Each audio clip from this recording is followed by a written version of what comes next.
നമസ്കാരം. സഹോദരി സഹോദരന്മാരെ, അതിഥികളെ, ഈ മഹാസമ്മേളനത്തിൽ പങ്കെടുക്കുന്ന എല്ലാ സ്ഥലങ്ങളിൽ നിന്നും വന്ന എൻ്റെ സുഹൃത്തുക്കളെ, വേൾഡ് മലയാളി കൗൺസിലിൻ്റെ ആഭിമുഖ്യത്തിൽ ഈ 13-ാം തീയതി ഡൽഹിയിൽ കേരള സമ്മിറ്റ് നടത്തുന്നു എന്നറിഞ്ഞതിൽ എനിക്ക് വളരെയധികം സന്തോഷവും ഇത് സംഘടിപ്പിച്ചവരോടുള്ള അഭിനന്ദനവും ഞാൻ രേഖപ്പെടുത്തട്ടെ. വേൾഡ് മലയാളി കൗൺസിലിൻ്റെ ഗ്ലോബൽ ചെയർമാൻ, എൻ്റെ സുഹൃത്ത്, ആത്മസുഹൃത്ത് ശ്രീ ഐസക് ജോൺ പട്ടാണിപ്പറമ്പിൽ, ഗ്ലോബൽ പ്രസിഡൻറ്റ് ബേബി മാത്യു സോമതീരം, ഞങ്ങളുമായി കൊല്ലങ്ങളോളമായിട്ടുള്ള സ്നേഹവും അടുപ്പവും ബന്ധവുമാണ് Baby Mathew, India regional chairman PH Kurian സാറുമായിട്ട് ഞാൻ എത്രയോ കൊല്ലങ്ങളോളമായിട്ട് അദ്ദേഹം സെക്രട്ടറി തസ്തികയിൽ ഒരുപാട് ഡിപ്പാർട്ട്മെൻറ്റുകളെ നേതൃത്വം വഹിച്ച എൻ്റെ സുഹൃത്ത് മിസ്റ്റർ കുര്യൻ സാർ. അങ്ങനെ നിങ്ങളെല്ലാവരും കൂടി നടത്തുന്ന ഈ പ്രവർത്തനം തികച്ചും മാതൃകാപരമാണ്, അഭിനന്ദനാർഹമാണ്.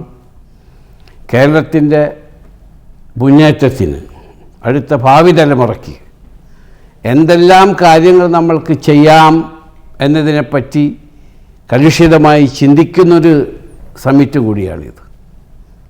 അതാണിപ്പോൾ നമ്മൾക്ക് ആവശ്യം.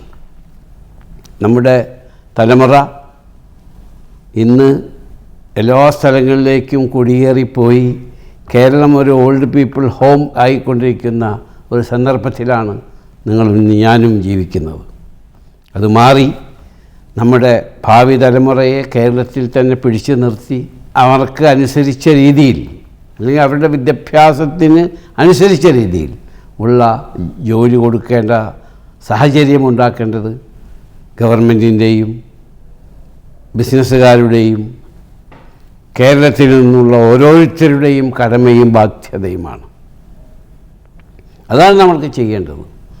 ലോകത്ത് എവിടെ പോയാലും നമ്മൾക്കറിയാം, മലയാളികൾ വളരെ ബുദ്ധിയും പ്രാപ്തിയും കഴിവും തൻ്റെയിടവുമുള്ളവരാണ്. ആ കഴിവ് പ്രാവർത്തികമാക്കാൻ കേരളത്തിൽ അതിനുള്ള സാഹചര്യം ഉണ്ടാക്കണം. ഇപ്പം ഞാൻ 3 മാസങ്ങൾക്ക് മുമ്പ് ഒരു ട്വിൻ ടവർ ഉണ്ടാക്കി. 30,000 IT പ്രൊഫഷണലുകൾക്ക് അവിടെ തന്നെ ജോലി കൊടുക്കാനുള്ള സാഹചര്യം.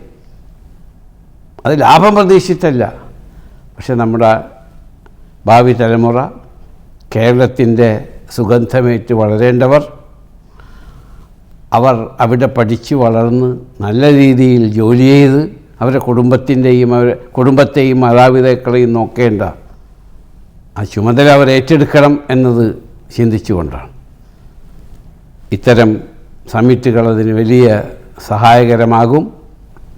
ഈ സമ്മിറ്റിന് പ്രത്യേകിച്ച് ഇതിൻ്റെ ഭാരവാഹികൾക്കും എൻ്റെ വിജയാശംസകൾ. നിങ്ങൾക്കെല്ലാവർക്കും ഈ സമ്മിറ്റിൽ നിന്ന് നല്ല പാഠം ഉൾക്കൊണ്ടുകൊണ്ട് പുറത്തു പോകാൻ സാധിക്കട്ടെ എന്നുകൂടി ആശംസിക്കുന്നു. ജയ് ഹിന്ദ്.